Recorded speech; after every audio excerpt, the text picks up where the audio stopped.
Ay, Venezuela, un simple nombre, ¿no? Pero cuánto significado. Uno que sin duda alguna nos acompañará hasta el último día de nuestras vidas, estemos donde estemos. Y vamos a estar claros, siempre tendremos un guayabo profundo por esas razones que nos obligaron a irnos. Aunque nos duela y nos canse, porque vaya que a veces cansa, saber qué pasa en Venezuela nos interesa. Pero el trabajo, las obligaciones, la familia nos alejan de la posibilidad de saber y estar informados. Por eso hemos decidido crear esta cápsula, En donde en muy poco tiempo, te enterarás de lo que pasa en Venezuela, las redes sociales y el mundo, pero solo en lo mito. con un toque de humor y opinión. Esto es Entérate. Hola, hola, sean todos bienvenidos a este segundo programa de Entérate. De verdad que sí, estamos muy agradecidos por todos los mensajes que recibimos la semana pasada en nuestro estreno. De verdad que gracias por esas críticas constructivas, gracias por vernos, gracias por escribirnos, por felicitarnos, por apoyarnos. De verdad que sí, yo súper comprometida, sobreviví a la primera semana. ¡Bravo, Mili! Voy a sobrevivir a este segundo programa. que sí. Y bueno, estoy en la ola, o sea, estoy en la fama. Ya famosa, ya. Salgo con lentes oscuros, o sea, Dale no pa' la pueden calle. verme, o sea, es una cosa impresionante.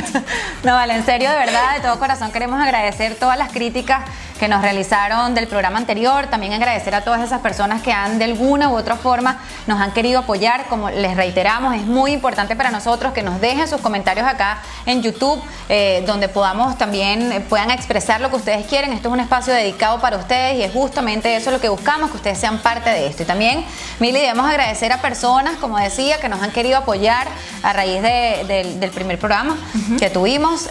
Por ejemplo, nos donaron el señor Carlos Mora, un venezolano comprometido con Venezuela, que le gustó muchísimo este proyecto, y bueno, nos donó algunos equipos, algunas cosas. Tenemos unas lucecitas nuevas por allí también. Igualmente con el logo Maye, Ay, muchísimas sí, gracias. Ella es Mayita, nuestra linda. diseñadora estrella, ella está en Venezuela. Maye, Así es. de verdad que sin ti no hubiese sido posible estos logos, estas Exacto. camisas. Y bueno, próximamente se vendrán unas tacitas. Nuestro productor está ahí viendo a ver cómo está hacer. fajado, a ver qué hacemos, Sí, porque sí. esta mesa está como pelada, ¿no creen? ¿Qué creen que podríamos poner aquí? ¿Qué se les ocurre? Eso sería un buen comentario, ¿Verdad? que nos dejaran allí, qué artefactos pudiesen haber aquí. Sí, porque, exacto, para incluirlos en este asunto. Una taza, una cosa. Por cierto, Mili, que también debemos decir que estamos trabajando próximamente. Falta un poquito, con calma, porque bueno, ustedes saben cómo es esta cosa.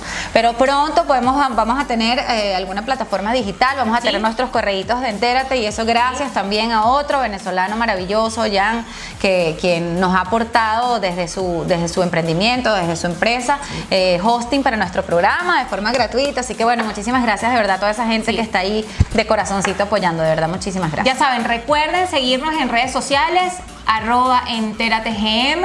Esto es en Instagram y en Twitter, perdón. Exactamente. Y acuérdense que además este programa sale a través de la plataforma de YouTube de Plomovisión, al cual por favor invitamos a suscribirse y también darle a la campanita para que le lleguen todas las notificaciones, y cada vez que nosotros subamos un nuevo programa, usted pueda enterarse de qué está ocurriendo, ¿verdad? Así lo digo. Entonces, bueno, mira, Mili, yo quería aprovechar esta introducción del programa también para hacer un comentario. Recibí algunas críticas, algunas de ellas constructivas, otras no tanto, en relación a lo que fue mi postura política en el programa pasado. Okay. Mucha gente aseguró que se notaba demasiado mi tendencia a favor de María Corina, o de su proyecto, o de su propuesta hacia Venezuela. Yo quiero decirles una cosa. Si hay algo con lo que yo estoy comprometida desde que me vi obligada a salir de mi país, es justamente con la salida del régimen de Nicolás Maduro. Para que todos los venezolanos podamos ser libres, para que todos los venezolanos que quieran puedan regresar a Venezuela, o podamos regresar, reencontrarnos con nuestra familia. Eso es con lo único que yo estoy comprometida de corazón. Ahora bien, dentro de las opciones políticas que existen, evidentemente sí tengo una tendencia a favor, o considero yo que la propuesta que hace María Corina es de las más lógicas, dadas las circunstancias, aunque también estoy muy clara que es complicado lograrla si no tenemos una verdadera unión de fuerzas dentro de Venezuela. Bueno, Gaby, pero también hay que recordar que tú eres ciudadana ante todo. Esa es otra cosa, y además decirles también que yo ejercí periodismo en Venezuela en medios tradicionales, Claro. Mil, me tuve que regir por una línea editorial, o sea, yo pasé por la universidad, tú también, y sabemos claramente que el periodista debe ser objetivo, debe ser imparcial, que debe mostrar las dos caras de la moneda, para que entonces sea el ciudadano el que cree su propia opinión de las cosas. Pero señores, Venezuela no es un país normal.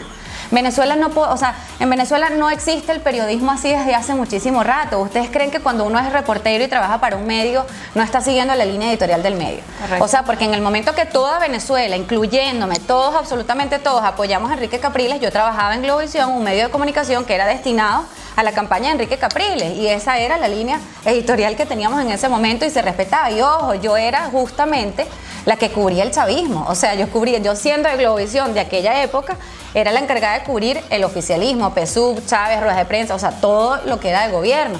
Y yo, sin embargo, siempre traté de hacer mi periodismo lo más objetivo y lo más apegado a lo que debería ser.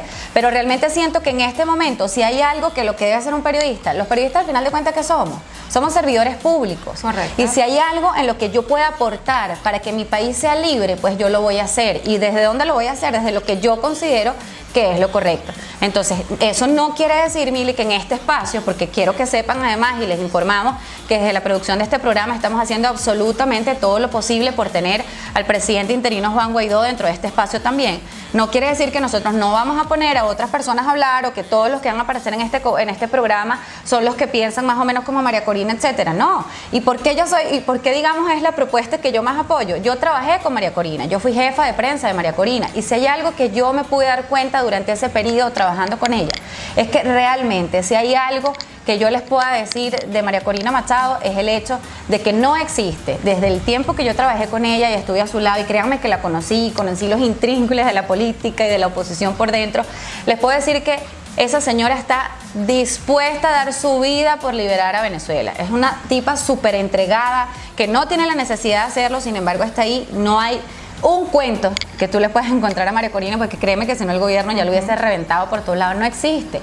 Entonces esas cosas, después de haberlo conocido de cerca, de verdad que por mi experiencia propia, yo digo, bueno, sí, esta tipa tiene una buena propuesta para Venezuela, y ¿por qué no decirlo? O sea, es lo que digo, Venezuela no está en condiciones normales, y yo creo que nosotros como periodistas tenemos que aprovechar los espacios que tengamos en defender lo que creemos que es correcto. Además, es importante, por así decirlo, destacar que estamos en YouTube, en un canal que se llama Plomovisión, y es 24 horas Así de es. opinión, ¿ok? Y otra cosa, producción, por favor, agua para Gaby. Tranquila, muchachos, no, todo bien, todo bien. Pero bueno, a fin de cuentas, así lo veo. Y definitivamente sigue siendo noticia el informe de la ONU en relación a la violación de derechos humanos en Venezuela. Este informe ya ha dado la vuelta al mundo, hay múltiples reacciones de diferentes dirigentes en todo el mundo impactados, además por la crueldad que representa este informe en relación a los tratos de muchas de las personas que están detenidas o privadas de libertad en Venezuela. Además de eso, el presidente Guaidó esta semana ha hecho unas declaraciones en las que los notamos, Mili, con un tono un poco más... Como al principio. Como el de aquellos días, Ajá, ¿no? Como el de aquellos días, cosa que aplaudimos y celebramos, porque realmente consideramos desde este espacio que debería ser la postura que hay que tener de cara a lo que está ocurriendo en Venezuela. Él pidió acciones oportunas y decisivas para proteger al pueblo venezolano, esto en el marco de esta reunión de la ONU. Pidió al secretario general movilizar la voluntad política de los Estados miembros para restaurar efectivamente la soberanía en Venezuela y poder proteger al pueblo civil de las atrocidades de un régimen criminal. Escuchemos qué fue lo que dijo Juan Guaidó. Representantes de los Estados miembros que asuman la responsabilidad de asistir al gobierno legítimo de Venezuela en su misión de proteger al pueblo de Venezuela, de salvar a Venezuela y considerar una estrategia que contemple escenarios luego de agotar todas las vías. Ha llegado el momento de acciones oportunas y decisivas. Todo el pueblo de Venezuela agradece a quienes no se han mantenido indiferentes ante esta tragedia, a quienes nos han acompañado en este momento, las horas más oscuras de nuestra nación. Ahora debemos pedirles que sigan insistiendo en el camino de la presión internacional. Estamos convencidos que así se ve el ocaso de la dictadura, cada vez más cruel y desesperada.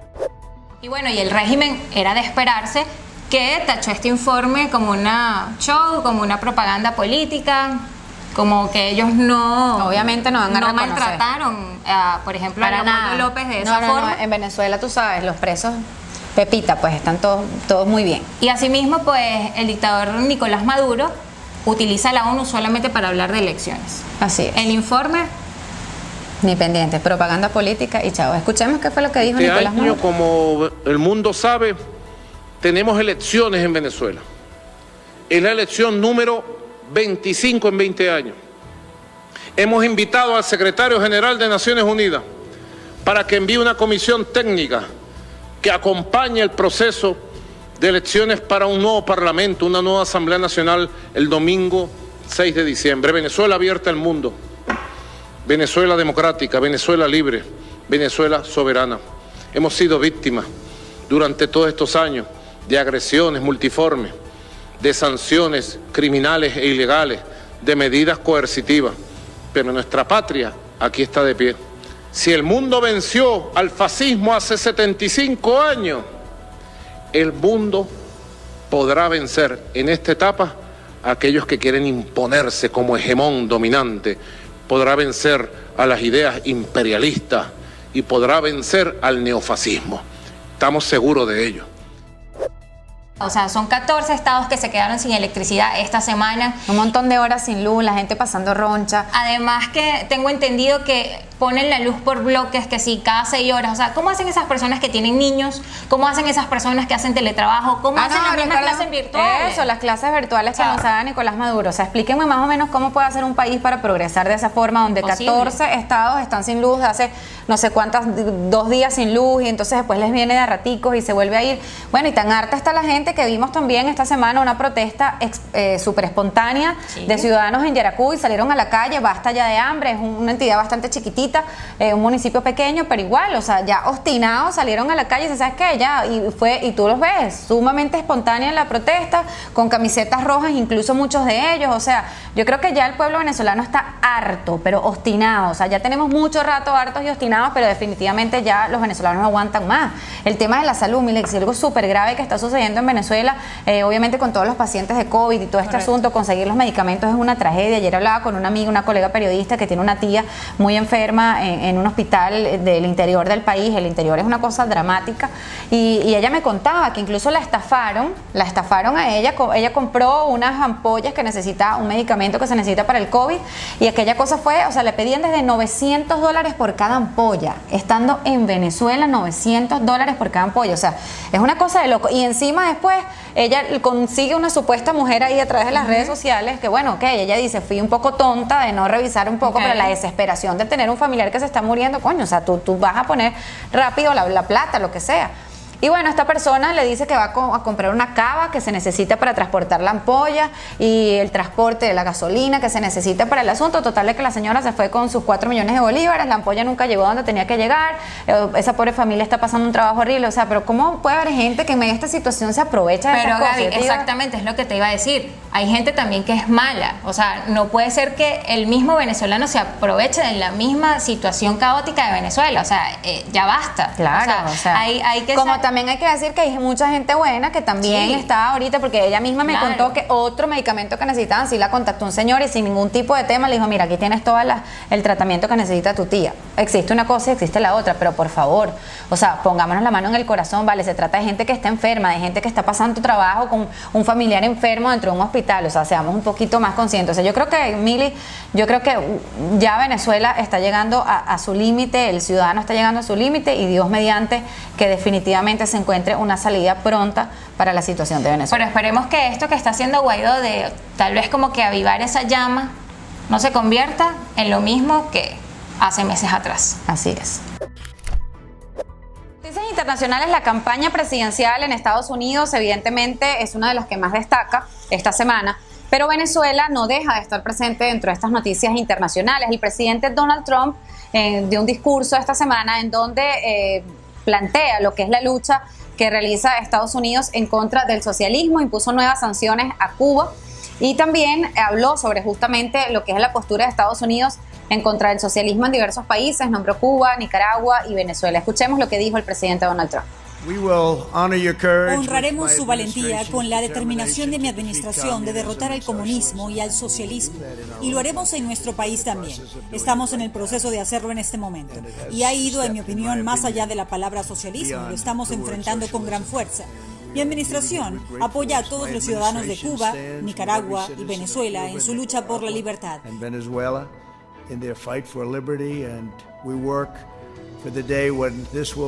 Y trabajamos para el día en que esto se convierta en un hemisferio completamente libre. Y será, por primera vez en la historia de la humanidad, un hemisferio completamente libre. Y lo tendremos. Y va a suceder. Va a suceder más temprano que tarde. Están sucediendo muchas cosas en este momento de las que no puedo contarles, pero lo haré pronto. Igualmente también la gira de Pompeo ha sido noticia esta semana. Estuvo por Surinam, Guyana, Colombia y Brasil.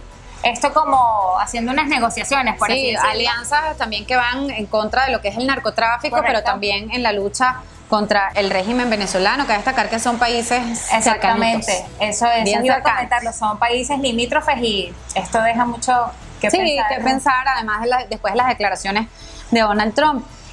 También es importante destacar que la Unión Europea envió una comisión a Venezuela, esto con la intención de negociar con el régimen de Nicolás Maduro en función a la fecha de las elecciones parlamentarias, tratar de estirar un poco el asunto. Esto ya también era una propuesta que hacía hace algunos días Enrique Capriles Radonsky.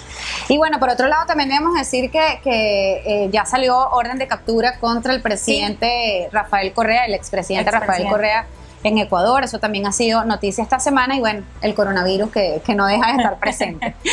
Pues sí, en relación a lo del coronavirus, la Organización Mundial de la Salud aseguró que va a hacer algunas pruebas con algunos remedios caseros, dicen ellos. Como que remedios naturales, creo que era Sí, la cosa. exacto, naturales, en el África. Siempre en África, ¿no? Pobre gente, de verdad que... Sinceramente no. Pero bueno, también el COVID, las cifras de COVID siguen aumentando en todo el mundo. 957,000 personas ya han digamos, fallecido, ¿no? Por el COVID-19.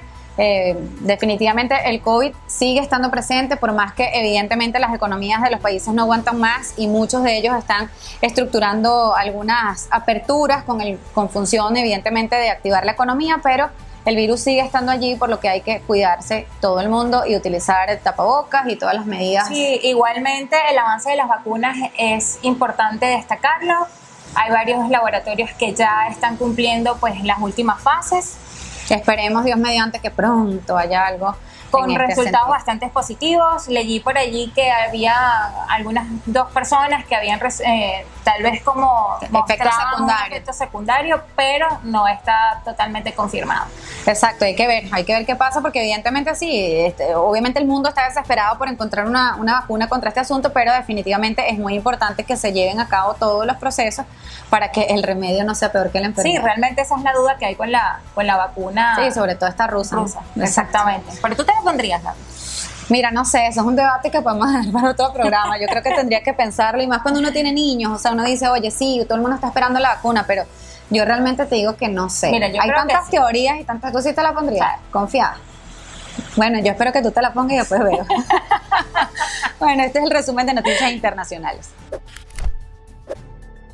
Y Costa Rica dice no más impuestos. Así es, Milexi. Esta semana esa ha sido la gran noticia en el país. Hemos visto el fin de semana protestas por parte de los ciudadanos que reclamaban, fueron hasta la casa del presidente Carlos Alvarado a pedir que no se sigan poniendo más impuestos a los ciudadanos. Por su lado, el gobierno de Carlos Alvarado insiste en la necesidad de que esto ocurra para poder cubrir los acuerdos con el Fondo Monetario Internacional tras esta solicitud que se hiciera de crédito para sobrellevar los efectos de la pandemia.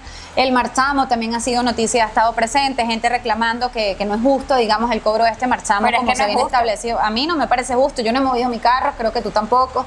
O sea, yo creo que sí debería llegar una medida. Hay diputados que defienden la postura contraria, que dicen que es necesario todo lo que pueda entrar en impuestos. En definitiva, no sabemos exactamente en qué va a parar este asunto, pero definitivamente el tema económico se complica en Costa Rica y definitivamente es un tema que nos va a afectar a todos. Y sin más, bueno, vamos a escuchar qué nos dice este experto financiero sobre la situación económica de Costa Rica. Para mí es un placer en esta parte del programa anunciar la conversación con nuestro querido amigo Marcos Vargas. Él es socio director de la firma Vargas y Asociados, además es asesor financiero, también es experto en impuestos, es decir, una persona que sabe de lo que vamos a conversar. En este caso, don Marcos, le damos la bienvenida y muy agradecidos por su tiempo y por permitirnos conversar con usted en este espacio. Y la primera pregunta que le hago, yendo ya directo al asunto, hemos visto que desde el gobierno de Carlos Alvarado se está impulsando un acuerdo con el Fondo Monetario Internacional para mitigar un poco los efectos de esta crisis, o por lo menos esa ha sido la justificación del gobierno. También esto repercute, digamos, en una serie de acciones que debe tomar el gobierno que implican impuestos para los ciudadanos. Hemos visto debates en la Asamblea Legislativa en torno a este tema, también ciudadanos protestando en la calle. Me gustaría que usted en términos prácticos pudiese explicarnos o darnos un análisis, digamos, de lo que está ocurriendo, cuál es la situación real en Costa Rica y cómo podría afectar esto de forma práctica a los ciudadanos, es decir, en su día a día. ¿Cómo se come esto? Claro, claro, Gaby. Bueno, primero que nada, agradecerte el espacio y pues de tener esta oportunidad de conversar un tema pues que me encanta, pero que al final del día nos afecta a todos, ¿verdad? A ver, creo que no es un secreto y no voy a decir algo nuevo, pero evidentemente la situación que estamos viendo en Costa Rica y en todo el mundo, porque esto pues tengo la oportunidad de hablarlo con colegas de Perú, Venezuela, Colombia, todos los países están en una situación similar. No podemos decir que sean realidades iguales, pero sí una situación similar. ¿Y cuál es esa realidad? Pues que obviamente hubo un parón, ¿verdad? Un parón a nivel económico y eso ha hecho que ciertas actividades económicas tradicionales básicamente no puedan seguir haciendo lo que venían haciendo, ¿verdad? Creo que eso es el contexto que todos sabemos. Pero en esa situación al Estado le sucede algo pues que es lógico y es que al haber una disminución de la actividad económica también hay por lo tanto una disminución de generación de recursos, es decir, los que somos de alguna manera contribuyentes o consumidores, porque no solo contribuyentes, vos hoy seguro probablemente salís menos de tu casa en un vehículo, consumís menos de combustible y eso tiene un impuesto. Vos probablemente estás asistiendo menos a actividades de ocio, por ejemplo un cine, entonces eso también tenía un impuesto.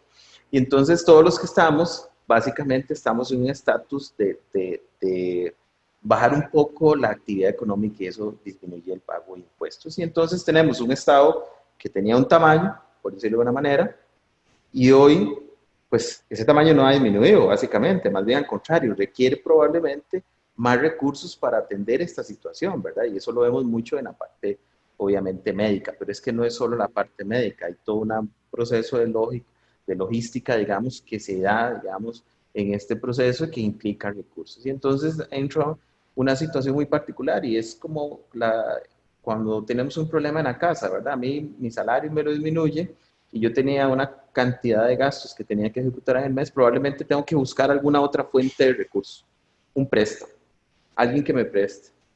Y eso es lo que está haciendo el Estado. Básicamente está yendo a tocar una puerta de un organismo internacional que nació en los años 40, que tiene un fin pues, de generar actividades económicas y dentro de esas actividades económicas pues está el crédito, llamémoslo así, blando. Yo te voy a ser honesto, Gaby, he visto mucho en los medios, se ha satanizado muchísimo al organismo, el Fondo Monetario Internacional, y el organismo necesariamente no es el malo de la película, ¿verdad? Es como cuando vos vas a un banco y pedís un préstamo, de fijo no por llegar y simplemente tocar la puerta te van a dar el dinero, ¿verdad? Hay una serie de condiciones para que te den el dinero. Ahora, la pregunta es si las condiciones que nos está imponiendo el gobierno son las mejores. Ese es otro tema. Exactamente ese es el punto, porque vemos que de hecho de los puntos más álgidos es el asunto del incremento de ciertos impuestos, cuando también se podría rebajar, por ejemplo, el gasto público, que es sabido en Costa Rica que es bastante alto. Entonces, a su juicio, digamos, se están tomando las medidas necesarias o correctas para este fin con el Fondo Monetario Internacional, o podrían tomarse otras que no tengan tanto impacto en el bolsillo de los costarricenses. Me da la impresión, primero, Gaby, lo que vos decís, las medidas probablemente no son las mejores, eso es un hecho. Las medidas de impuestos, digamos que es donde se recarga principalmente las propuestas, tienen un componente muy regresivo y tal vez esa palabra la vamos a escuchar muy constantemente en todas estas discusiones, pero tal vez para ponerlo en un término muy simple, un impuesto regresivo cuando no distingue a quién es la persona que le cobra el impuesto, si es un rico o es un pobre, ¿verdad? Eso es como el impuesto al valor agregado, ahora el impuesto a las transacciones financieras, al que le llaman Tobin. Ese impuesto no distingue básicamente si es un pobre el que está sacando el dinero o es un millonario el que está sacando. Entonces eso se considera que es regresivo porque no logra distinguir quién es. Entonces, la propuesta en un inicio, probablemente hablar de impuestos no debería ser tan malo. Lo malo es como se están planteando. Por decir algo, este impuesto a las transacciones financieras, Gaby, que es el que más probablemente roncha está causando a nivel nacional, En otros países lo han tenido, en tu país Venezuela lo tuvieron, en Perú lo tienen, en Colombia lo tienen permanente, en Brasil, en una serie de países lo tienen. Lo que pasa es que ese impuesto pudo haberse, por decirlo de alguna manera, matizado o suavizado de otra manera, ¿verdad? Por ejemplo, no cobrar a las transacciones cuando se paga un servicio público, un impuesto, ¿verdad? Entonces, cuando pagamos el agua, la electricidad, todo este tipo de cosas, probablemente sería conveniente que no nos cobre un impuesto ahí. Probablemente sería conveniente que el impuesto para los que somos contribuyentes fuera deducible del impuesto sobre la renta, entonces tengo un esquema de compensación de ese impuesto. Probablemente una tasa más pequeña también hubiera sido conveniente. También establecer un grupo de transacciones financieras, tal vez exentas, ¿verdad? Una cantidad de movimientos de dinero eventualmente exentos. Y probablemente eso hace que se pierda el efecto que querían recaudatorio, pero logra otros efectos muy positivos. Siempre van a haber un efecto recaudatorio. Y el otro elemento es que permite rastrear el movimiento del dinero y eso combatir la evasión que tanto también se habla de recursos, ¿verdad? Porque ese impuesto también tiene un componente de control, donde hay un movimiento o hay un rastreo del impuesto del dinero. Básicamente lo que permite a las administraciones tributarias es darle ese seguimiento. Entonces, Ahora, ¿qué pasaría, don Marcos, si por ejemplo no se aprobara, digamos, esto o el Fondo Monetario Internacional no aprobara este préstamo para Costa Rica? ¿Cuál sería la situación económica del país? eso es bien importante, Gaby, digamos, porque ya varios economistas han señalado que nosotros estamos cerca de un default, ¿verdad? Un default es básicamente una situación donde el Estado se vuelve un sujeto de no crédito para cualquier organismo internacional, ¿verdad? Y eso automáticamente dispara una serie de indicadores económicos que son más dañinos que probablemente los impuestos, por ejemplo, la inflación, donde nosotros no podamos acceder a recursos para sostener, digamos, la maquinaria del Estado, básicamente empiezan a subir tasas de interés y empiezan a subir, con esto se crea un efecto inflacionario. Entonces eso es más dañino para el país, obviamente. Entonces, creo que nadie quiere eso. Lo que sí es un hecho, Gaby, y lo que tal vez le está faltando al gobierno es una propuesta más balanceada, ¿verdad? Y una propuesta más balanceada implica probablemente sí, algo de impuestos, que esto no podemos, alguien tiene que pagar esta fiesta mala, pero bueno, alguien tiene que pagar eso. Y probablemente sí, una reducción de un Estado, ¿verdad? Donde se sobreentiende que hay algunas situaciones delicadas. Entonces, probablemente lo que va a venir en los próximos meses es un proceso de hacer una propuesta más balanceada. Aquí el problema, Gaby, es como todo. Imagínate vos que en tu casa hoy te dicen, mira, te voy a cortar el agua, te voy a cortar la luz, te voy a cortar, ¿verdad? Y entonces vos decís, bueno, ¿de dónde tomo el dinero rápido, verdad? Y esa es la pregunta del gobierno, porque hay propuestas que probablemente podrían generar recursos, pero son de largo tiempo y eso es lo que el gobierno no ocupa. Por eso es que las medidas fiscales y económicas que están proponiendo son casi, ¿verdad? Mañana dicen, el impuesto entra a funcionar y eso es platita en la caja del Estado, ¿verdad? Así es. Entonces, por eso es que está causando ese sabor. Ahora, cuando usted es analista financiero, díganos entonces cuál es la recomendación que podría darle usted digamos, a la gente que nos está escuchando, a los venezolanos en Costa Rica o a los mismos ticos. ¿Cuál sería la recomendación que usted como asesor financiero podría brindarnos para estos tiempos por venir? Sí, a ver, aquí vamos a tener todos que aprender un poquito de esto, ¿verdad? Aunque no nos guste mucho todos estos temas, vamos a tener que aprender. ¿Por qué? Porque lo que va a pasar es que en el muy corto plazo van a seguir dándose medidas para paliar esta situación y esas medidas, algunas, probablemente nos van a tocar el bolsillo a nosotros, ¿verdad? Por ejemplo, se ha dicho, mire, si ustedes no quieren el impuesto a las transacciones financieras, vamos a tener que hacer un ajuste en IVA. Y entonces, ¿eso qué significa? Que yo voy a tener simplemente un proceso de menos recursos. Al final del día es lo mismo, ¿verdad? Porque el Estado necesita un mecanismo de agilizar el cobro. Entonces, yo creo que nosotros como ciudadanos tenemos que aprender primero que hay un proceso de educación financiera en este momento que hoy vale más que antes, ¿verdad? Es decir, nosotros tenemos que revisar nuestras finanzas, readecuar deudas. Los bancos están haciendo readecuaciones de deuda que no son fáciles de accesar. Y quiero ser muy transparente en eso, digamos, pero creo que la gran mayoría de bancos están abriendo algunas puertas. Uno de los primeros elementos es reducir lo que se llaman costos fijos, ¿verdad? Dentro de cualquier hogar tenemos costos fijos, electricidad. Por ejemplo, Gaby, no sé si lo sabes, pero hay distintas tarifas eléctricas dependiendo de las horas del día. Pues entonces nos tocará, por ejemplo, hacer el lavado de la ropa en horas de la noche, por ejemplo. En la madrugada, la tarifa más baja. Pues sí, probablemente nos va a tocar eso. Es decir, vamos a tener que racionalizar nuestro estilo de vida, nuestros consumos, porque probablemente esto va a tener algún recargo. Alguien tiene que compensar esto. Y yo esperaría que obviamente el Estado busque generar algunos alivios a las familias tal vez de más bajos recursos, ¿verdad? Que eso es la lógica en este tipo de situaciones, ¿verdad? Pero en esencia lo principal es racionalizar el presupuesto familiar, racionalizar los consumos que yo estoy realizando, reinventarme lo que hago, ¿verdad? Esto es, yo no sé si has tenido la oportunidad de ver lo que está pasando a través de todos los emprendimientos, pero es muy, muy interesante lo que está pasando a nivel mundial y a nivel costarricense también. Es decir, la vez pasada vi un emprendimiento muy interesante, un DJ que se inventó de hacer fiestas de este tipo, virtuales, ¿verdad? Y le está yendo bastante bien. Una payasita que se dedica ahora a animar fiestas virtuales, ¿verdad? Es decir, hay lo que se llama la economía Git, ¿verdad? Y es esa economía donde hay un montón de freelancers haciendo cosas. Evidentemente no es lo mismo que antes y no generan los mismos recursos, ¿verdad? Pero al menos permite, digamos, seguir adelante. Y eso es parte de lo que nos vamos a tener que ir acostumbrando, por lo menos durante un tiempo, porque termina la pandemia, pero la situación económica no se va a recuperar en corto plazo. Mañana dicen, hay una vacuna, Gaby, y duraremos unos añitos probablemente con estos efectos económicos.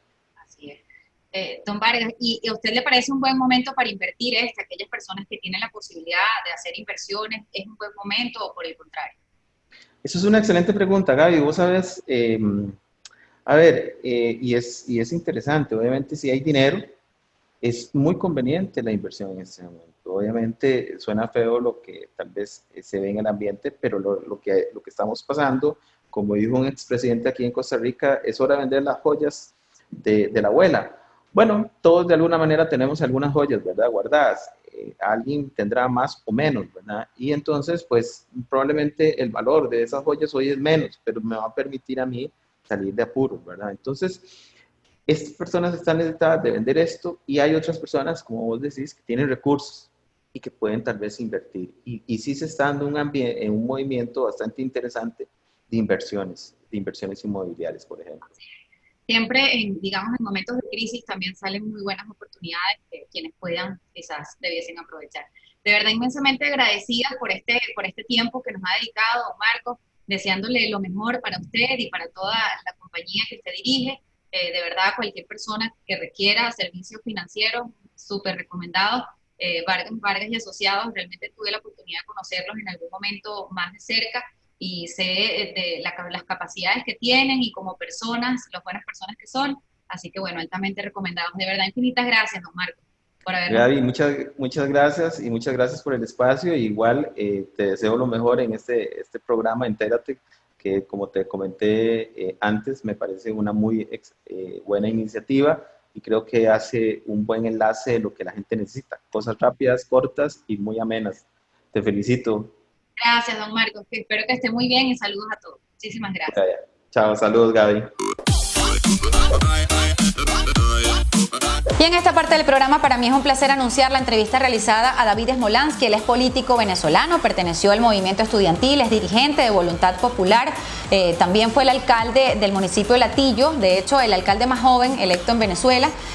Obviamente fue sacado de su cargo por parte del régimen de Nicolás Maduro, situación que lo llevó a tener que salir de Venezuela de manera forzada.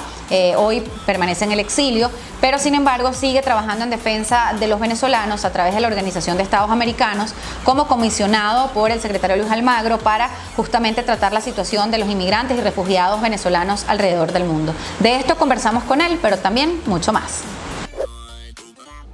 Hola David, bienvenido, un placer tenerte con nosotros en este segmento Las 5, en este segmento de Entérate. Gracias por estar en este programa. En primera instancia, quiero como venezolana agradecerte el trabajo que has venido realizando desde tu puesto, desde tu cargo en la OEA, que sin duda alguna ha sido en defensa de todo lo que es la situación de los migrantes y los refugiados venezolanos alrededor del mundo. Y también en nombre de los venezolanos quiero de verdad que por favor extiendas al señor Luis Almagro nuestro agradecimiento como venezolanos por toda la gestión y por su postura firme que ha tenido contra el régimen venezolano. De verdad, desde la OEA siento que se ha venido haciendo un gran trabajo en función de los venezolanos y de todo corazón muchísimas gracias.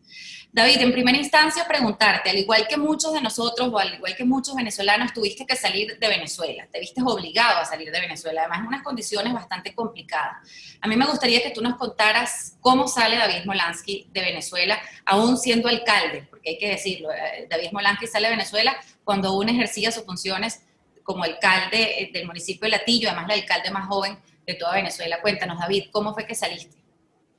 Hola Gaby, bueno, muchas gracias por tus palabras, un honor estar acá.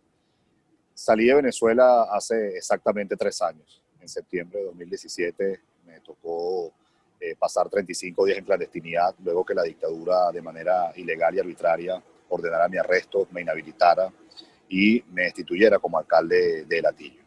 En esos 35 días en clandestinidad, pues decidí salir del país a través de Brasil. Tenía que recorrer más de 1000 kilómetros y para que no me detectaran los cuerpos de seguridad, me afeité la barba que siempre he tenido, me coloqué unos lentes, me coloqué una boina.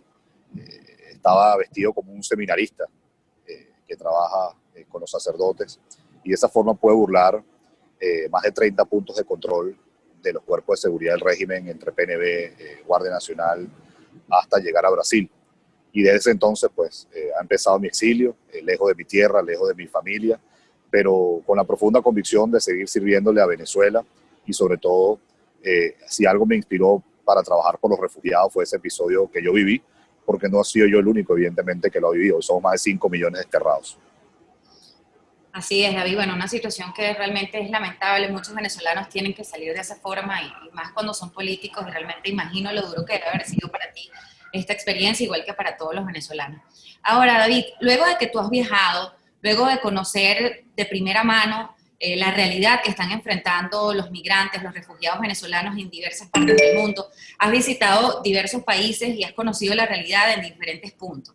Ahora te pregunto, a tu juicio, ¿cuál es, digamos, el principal problema que están enfrentando o la principal problemática que tenemos los refugiados y migrantes venezolanos alrededor del mundo? Hay diferentes casos, has hecho denuncias de diferentes cosas que están ocurriendo, pero a tu juicio, ¿qué es lo más grave? ¿Qué es lo más preocupante de esta situación que estamos viviendo los refugiados y migrantes venezolanos? Yo podría decirte 2 grandes temas, Gaby. En primer lugar, definitivamente la documentación. Aproximadamente la mitad de los refugiados venezolanos, es decir, 2,5 millones, hoy no tienen un pasaporte o tienen un pasaporte que está próximo a vencer. La mayoría de los venezolanos hoy están en situación de irregularidad y eso los hace vulnerables para conseguir un trabajo, los hace vulnerables para ser víctimas de xenofobia, los hace vulnerables para ser discriminados y los hace en general vulnerables para que se les garantice sus derechos. Entonces el gran desafío que tiene la región es poder regularizar a estos venezolanos, que estos venezolanos pues, puedan tener su identificación y con su identificación los jóvenes acceder al sistema educativo, los adultos poder insertarse en los mercados laborales y como yo siempre he dicho, esto es algo que no solo beneficiaría a los venezolanos, esto va a beneficiar a los países receptores. Y el otro gran desafío, Gaby, no quiero extenderme mucho, es evidentemente las condiciones vulnerables en las que están saliendo los venezolanos, especialmente síntomas de desnutrición y enfermedades por lo que estamos viviendo en Venezuela. Quiero dejar muy claro que el derecho a la salud es un derecho humano. A ningún venezolano, aún no teniendo documentación, se le puede negar ese derecho y pues hay que prestar toda la ayuda humanitaria posible para estas personas porque ellos van a representar la reconstrucción del país cuando tengamos democracia. Justamente sobre ese punto, David, quería consultarte porque si bien es cierto, los venezolanos, Venezuela siempre fue un país más bien que recibió durante toda su historia a muchísimos inmigrantes, a muchísimos refugiados. Ahora nos toca a nosotros ir hacia otras partes del mundo. Y tú que has estado en contacto directo con todos los venezolanos que han salido, te has reunido con ellos, los has conocido de cerca. Me gustaría saber a tu juicio cuál crees tú que va a ser el mayor aporte que va a tener esta gran ola de venezolanos que han salido por diferentes y han llegado a diferentes fronteras. ¿Cuál va a ser el mayor aporte de esta migración masiva de venezolanos en la reconstrucción de esa nueva Venezuela? Yo creo que es ilimitado, Gaby. Cuando caiga la dictadura en Venezuela, vamos a recibir un país que está en cenizas, que tiene un sistema de salud arruinado, que tiene su infraestructura deteriorada, que tiene un sistema educativo precario, que además estamos en presencia de un país que por los últimos no 20, sino 30 años está entre los más violentos, no solo de la región, sino de todo el mundo. Y yo lo que sí he encontrado en los migrantes y refugiados venezolanos es talento de sobra. A mí la verdad me entusiasma muchísimo ver a tantos jóvenes venezolanos, por ejemplo, formándose en universidades latinoamericanas, europeas, estadounidenses. Ver a tantos venezolanos, inclusive que están en una situación vulnerable en Venezuela y que al salir se reinventaron y hoy son emprendedores exitosos. Cómo el venezolano ha tenido esa resiliencia para adaptarse a una nueva idiosincrasia, a incluso otro idioma. Y yo creo que los venezolanos tendrán que aportar mucho en los distintos sectores, Gaby, en el sector de salud, en el sector de educación, en el sector de infraestructura, en el sector de energía, en el sector de seguridad. Y sobre todo creo que lo más poderoso que va a haber en Venezuela, una vez que tengamos la libertad, es el reencuentro de la familia. Cuando hay ese reencuentro de la familia, cuando veamos tantos aviones de Maiquetía aterrizando y veamos a los familiares pues abrazándose y veamos ese puente internacional Simón Bolívar, no viendo venezolanos irse de Táchira al norte de Santander, sino venezolanos regresando al norte de Santander a Táchira, pues eso va a ser una chispa indetenible para reconstruir a Venezuela. Y a Venezuela pues hay que darle instituciones sólidas, tenemos que tener poderes públicos independientes, debemos fortalecer el sector privado, abrirlo para la inversión. Y yo confío muchísimo que, si bien es cierto, para nosotros esto ha sido muy duro, la migración forzosa es una cicatriz de vida donde lo que hemos aprendido no te lo enseñan en ninguna escuela ni en ninguna universidad.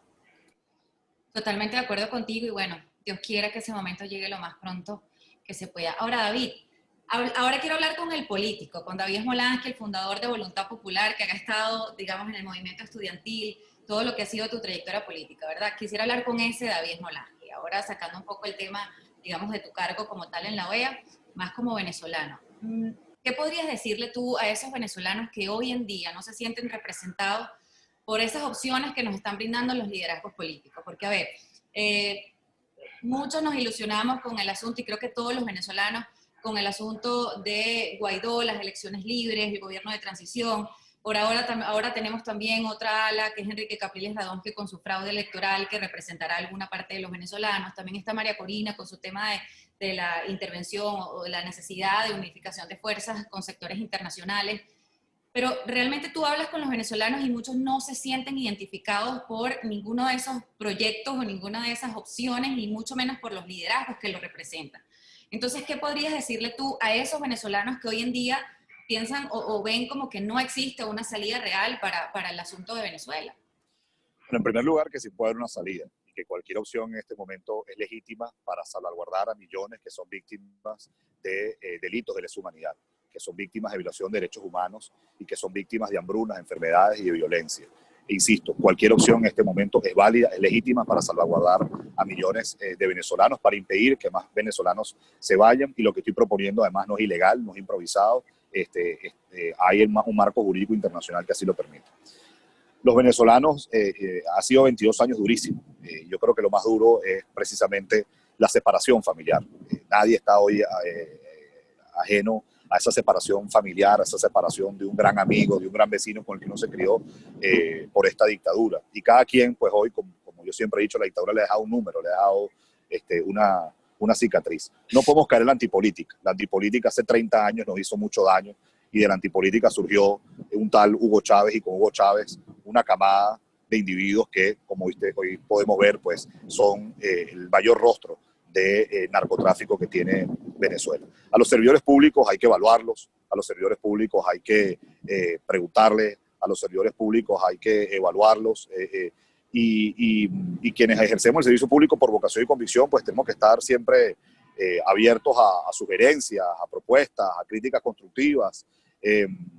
Y yo sí creo, Gaby, de que hay liderazgo en Venezuela, sigue habiendo liderazgo en Venezuela que quiere ejercer el servicio público con honestidad, que quiere ejercer el servicio público con transparencia, que quiere ejercer el servicio público con compromiso, con vocación, con convicción, que quiere ejercer el servicio público además con una profunda motivación de que Venezuela salga adelante y que los venezolanos pues sepan identificar quiénes son esos líderes que realmente están comprometidos con esa Venezuela donde haya libertad, donde haya democracia. Hay un dicho que es bastante recurrente, pero que quizás poco se pone en práctica en Venezuela y que el día de mañana creo que se tiene que poner en práctica, que es que las personas pasan, instituciones quedan. Nosotros tenemos que construir institución en Venezuela y hay que darle más oportunidades, por ejemplo, a la mujer, hay que darle más oportunidades a los jóvenes, hay que darle más oportunidades a los liderazgos de las regiones y yo por lo menos siempre le digo al venezolano que visualicemos ese momento, como te decía antes, del reencuentro de la familia. No subestimemos ese momento, no subestimemos otra vez comernos una yaca en Año Nuevo o en Nochebuena con nuestros familiares en cualquier ciudad de nuestro país, porque eso va a llegar y cualquier gobierno, y perdóname que me extienda, porque yo sé que la dinámica de la entrevista no es así de extenderse tanto, pero cualquier gobierno sufre desgaste. Cualquier gobierno en un país democrático tiene un desgaste natural del ejercicio del poder. Bueno, en Venezuela estamos ante un gobierno legítimo, el gobierno legítimo lo preside Juan Guaidó. La oposición es Nicolás Maduro, es la dictadura. Y pues yo creo que el gobierno legítimo de Venezuela, a pesar de todas las adversidades y todas las limitaciones, ha puesto a nuestro país en, como se diría, el ojo del huracán de la comunidad internacional para que se acelere la presión, o mejor dicho, para que se aumente la presión, para que se acelere la transición en Venezuela. Así que yo sí confío mucho que muy pronto los venezolanos nos vamos a poder reencontrar en nuestro país y seremos todos protagonistas de esa reconstrucción, porque es una reconstrucción que no solo dependerá de los políticos. Así es. David, última pregunta. ¿Qué es lo más duro de vivir, de ser político en el exilio? ¿Qué es lo más duro para ti? Esa pregunta me la han hecho varias veces y no sé si siempre he respondido lo mismo, porque el exilio es un proceso que cambia prácticamente día a día, semana a semana. Yo creo que lo más difícil para un político y para un servidor público cuando le toca el exilio es cómo sigue sirviendo a su país. Sin menospreciar evidentemente otras profesiones, pero hay otras profesiones que quizás es más fácil reinventarse desde el destierro. El servicio público al final está atado al país, ¿no? Donde uno nace, y el sueño de cualquiera, sobre todo cuando lo ejerce por vocación y convicción, es poder transformar la realidad y poder mejorar la calidad de vida de los venezolanos. Llevaban chiquito, yo lo vi en el Hatillo. Para mí no había nada más satisfactorio, por ejemplo, de haber heredado un municipio con altos índices de secuestro y después de casi 4 años haberlo reducido más de 80%. Haber heredado un municipio que era criticado por sus construcciones ilegales y por prácticas poco transparentes, y cómo al momento de que fui destituido era una gestión reconocida internacionalmente por su transparencia. Eso es lo más difícil, Gaby, poder seguir ejerciendo el servicio público por el país. Yo afortunadamente pues he tenido la oportunidad de seguirlo haciendo y siempre estaré agradecido con el secretario general Luis Almagro por esa responsabilidad que me dio en la OEA y poder entender sobre todo lo que padece cada venezolano que huye del país. Y bueno, espero muy pronto volver a mi tierra, reencontrarme con mi familia, reencontrarme con tanta gente querida que tengo allá. Y lo más importante, y perdóname, no me extienda, es que echemos el cuento. Nadie lo va a echar por nosotros, Gaby. Tú, por ejemplo, también eres una persona que se tuvo que ir de Venezuela. Nadie va a echar el cuento por nosotros. Y lo digo así coloquialmente. Echemos el cuento sin pudor, sin miedo, sin temor. ¿Por qué nos fuimos a Venezuela? ¿Cómo nos fuimos a Venezuela? ¿Qué hemos sentido? ¿Qué hemos pensado? Porque eso seguirá sensibilizando al mundo. Gracias, David. De verdad, infinitamente agradecida por haberte tenido en este espacio, porque hayas compartido con nosotros y, bueno, que hayas sacado un huequito de tu agenda que sé que está bien comprometida. De verdad, infinitas gracias. Oh, gracias a ti por la invitación. Ha sido un placer. Bye, David. Un besito. Hola, yo soy Carolina de Caracas. Y yo soy César de Mérida, Juan Pablo, nuestro hijo, de Costa Rica. Ya llevamos 4 años viviendo aquí en Costa Rica. Vinimos por un traslado laboral hasta diciembre del 2018 y en enero del 2019 comenzamos a trabajar la idea de un emprendimiento familiar y hasta agosto del 2019 lanzamos nuestro emprendimiento La Cocotería. Ya tenemos 1 año, estamos ubicados en Escazú y bueno, la idea fue traer o dar a conocer al mercado costarricense nuestra bebida La Cocada, que aquí le cambiamos el nombre y le pusimos Baticocada. Ya hemos lanzado lo que es la cocada tradicional y tenemos más de 10 sabores de baticocadas. En este año, durante la pandemia, no dejamos de innovar y lanzamos nuevos productos. Lanzamos la baticocada Ice, que es la mezcla de la cocada o de la baticocada para que la gente la haga en casa. Lanzamos leche de coco y otros productos más. El emprendimiento gira en torno al coco, pero la razón principal de este emprendimiento ha sido la cocada. Y alrededor de la cocada sacamos repostería, luego comenzamos a trabajar con marcas locales de venezolanos o de ticos o de extranjeros que producen y hacen buenos productos aquí en Costa Rica. Estamos ubicados en Escazú, nos pueden conseguir por las redes sociales a través en Instagram, lacocoteria.cr, por Facebook La Cocotería, y bueno, y en Waze cuando nos quieran venir a visitar, aparecemos como La Cocotería. También hemos lanzado hace 2 semanas nuestra página web, www.lacocoteria.com, y ahí pueden ver todos los productos que tenemos y también hacer compras a través de esa plataforma. Bueno, que tengan una excelente semana y muchísimas gracias por el apoyo y nos vemos pronto. Bye. Chao. Bye. TikTok. Odio, tengo que confesarlo, esa plataforma. O sea, no me sale. Aquí es donde estoy siendo artista aquí. Ajá, pero tú lo has intentado por lo menos, descargaste la aplicación. Sí la descargué, tengo que admitirla, y sí, vacilo algunos videos, pero la verdad es que no lo hago muy bien. Yo realmente, mira, sí había visto como el TikTok, obviamente en la pandemia fue así como el gran descubrimiento y el gran ganador de esta pandemia creo que ha sido TikTok. Definitivamente la gente con tiempo libre, etcétera, y como que me la estuve viendo, pero me da demasiada pena montar, o sea, jamás. Hago cositas con mi hija, pero me da pena como montarlas. He montado que sí una cosita así, me da como vergüenza. ¿Pero por qué, Gaby? No sé, me da como de pena. la farándula. No, chica, por Dios, la farándula en mi casa será.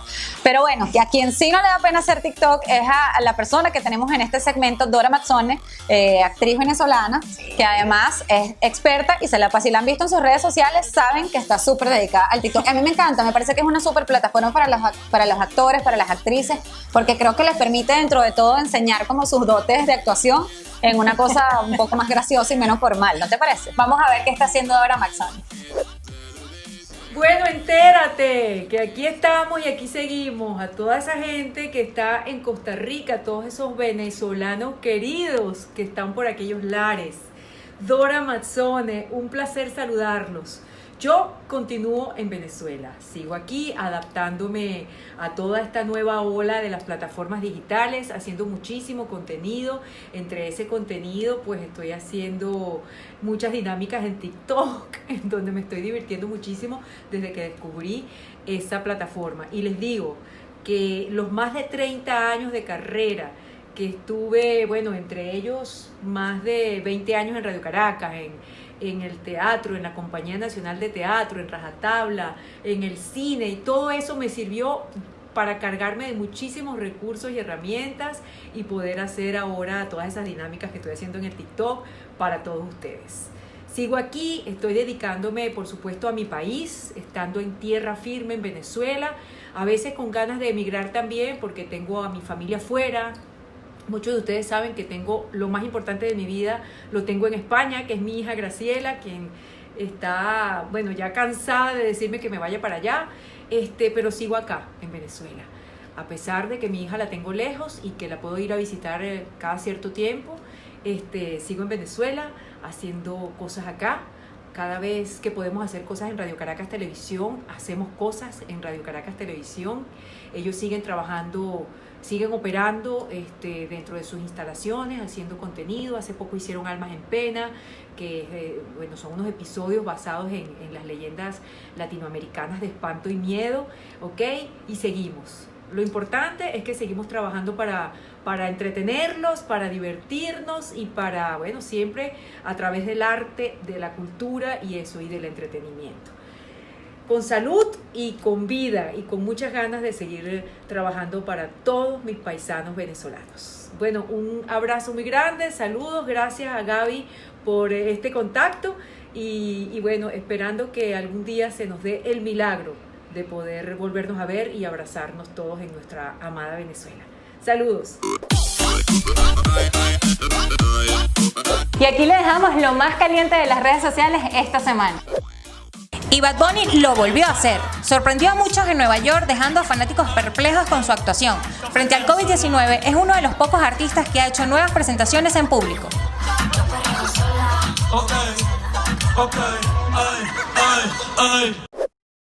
Jake Seth es el nombre del hijo de Diosa Canales que nació esta semana y nos deja sorprendidos con el nombre que le dieron sus padres. Mil felicitaciones a la vedette venezolana y me disculpas, Diosa, si no dije el nombre del niño bien. Y este video que vemos a continuación se hizo viral esta semana, en donde vemos una mujer determinada, apasionada, luchando por salir adelante y sin excusas. Una de las situaciones más virales y lamentables de las redes esta semana fue el tiroteo en la Cota 905 por la banda del Coqui y funcionarios del FAES. Esto ocurrió en plena luz del día en la ciudad de Caracas. El arte y el espectáculo en Venezuela se encuentran de luto. La muerte de Yanonsky Muñoz fue confirmada por Ricardo Salmerón, gerente de información de Televen, a través de una publicación difundida en su cuenta Twitter. El actor y animador venezolano del canal Televen falleció la madrugada de este sábado 19 de septiembre a sus 37 años de edad. Condolencias a sus familiares y amigos.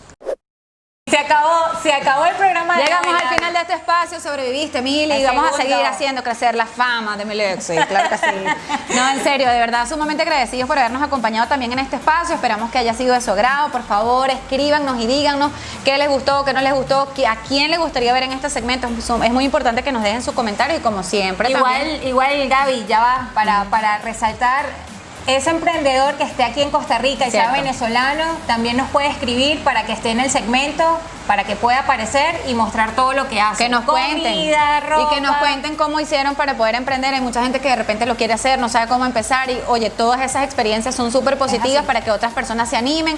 La idea también es que seamos una comunidad de venezolanos más unidos. Yo creo que tenemos que apoyarnos en una circunstancia en la que estamos atravesando todos y este espacio también busca ser un punto de encuentro para todos nosotros. Es así.